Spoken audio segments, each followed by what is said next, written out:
When describing the immensity of the Roman Empire, you must include everything embraced by the long arms of the ocean. Rome was the entire world, and the entire world was Rome.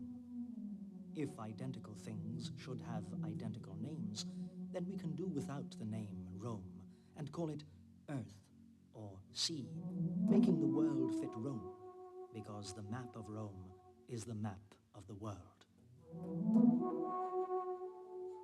Without its roads, Rome would never have acquired the cosmic dimensions that inspired the 16th century French poet Du Bellay many centuries after the empire's fall.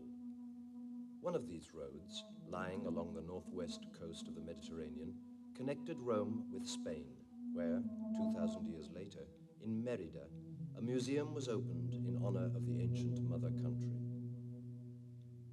After conquering Spain, Rome's legions extended its dominion into Africa, the Middle East, and the hostile lands of the north.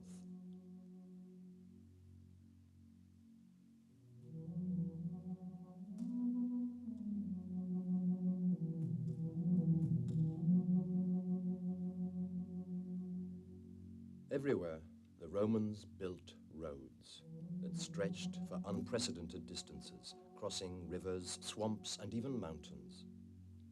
Advanced construction skills permitted efficient drainage systems that made Roman roads resistant to the elements of nature, while the care taken over the surface paving and the use of gravel and sand to provide sound foundations made them able to withstand heavy traffic over the years. The paving usually consisted of beaten earth, VIAE terreni, or of gravel and cobblestone, VIAE glaria stratae. But the Roman roads most familiar to us were paved with blocks of basalt or volcanic flint. The constant passage of vehicles left deep furrows, but sometimes, especially in uneven, steep terrain, the furrows were made on purpose to prevent vehicles from going off the road. A vast network of roads connected Rome with the furthest cities of the empire and linked those cities with each other. In this way, it was possible to keep the immense area of the empire under control through the rapid deployment of troops, efficiency in trade, and better communications. From the early years of the Republic, the system of roads that connected Rome with its distant dominions played a crucial role in political, economic, and cultural developments, in the same way that the railroad, telegraph, and other means of communication would do during the 19th century. They were part of a huge communication and distribution complex on which all international influence is based. The roads leading to and from ancient Rome traveled in all directions, carrying enormous wealth and peoples of every race. We may consider them under four headings: the roads to the south, the west, the north, and the east. The Via Ostiense, beginning at the gate of the same name, led to Ostia, one of the three large ports of Rome, the others being Pozzuoli and Brindisi. The river Tiber was also a transport route, with large boats for grain and sloops for passengers. Founded by Ancus Marcius, a king of Rome, Ostia was equipped with a port for fine ships and for sailors whose life on the sea is so perilous. The port mentioned by Ennius was enlarged in various stages by Claudius, Nero, and Trajan, who added the large hexagonal docks.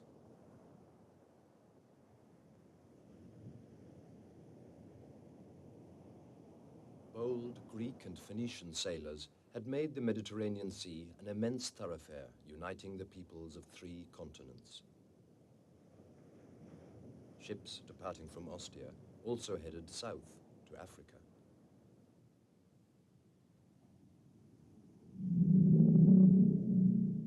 In 146 BC, after more than a century of bloody fighting, Carthage was destroyed, giving Rome, its great rival, complete supremacy over the Mediterranean. Carthage itself was rebuilt and became the most important Roman city in proconsular Africa, which included Tunisia and parts of Libya and Algeria. It was a rich province that shipped large quantities of grain and oil to Italy from its largest port, Carthage. During the centuries of the empire, Greek, Punic, and Roman cultures strongly influenced one another. The mosaics in the elegant residences along the African coast testify to this.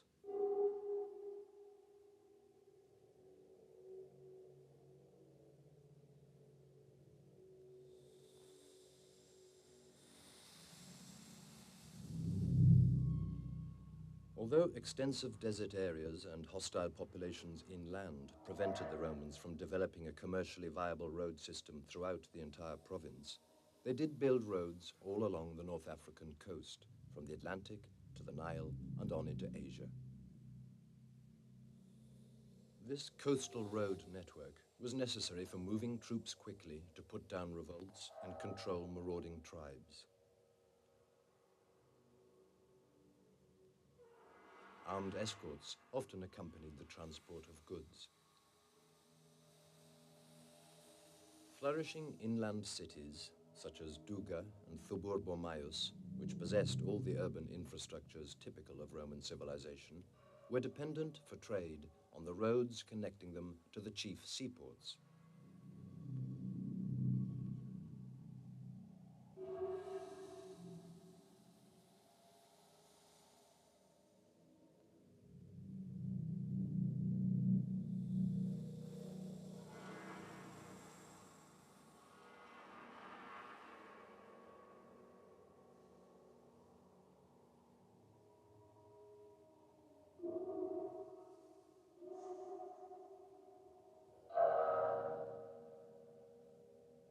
The high standard of living in North African cities, which included theaters, public baths, and temples, benefited from a flourishing trade with the vast interior regions, whose products were shipped to the coast along caravan routes through the desert.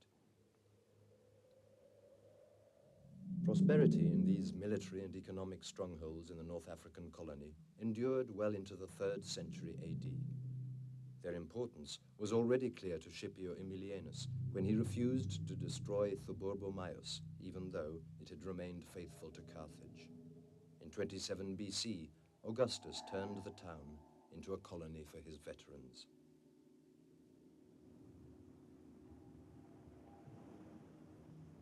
South of the colony of Carthage lived the Libyan Phoenicians in a land of unsurpassed fertility, where the earth gives back to the farmers 100 grains for every one planted. There we find the free cities of Leptis and Sabrata on the coast of the Gulf of Syrtis Major.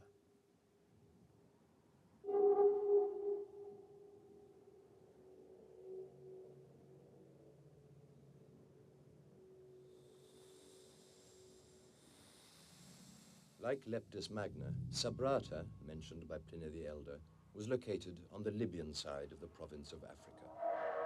The ruins of its theatre give us an idea of the city's prosperity. and of the cultural level of life in the African colonies, where the heritage of Carthage was methodically Romanized.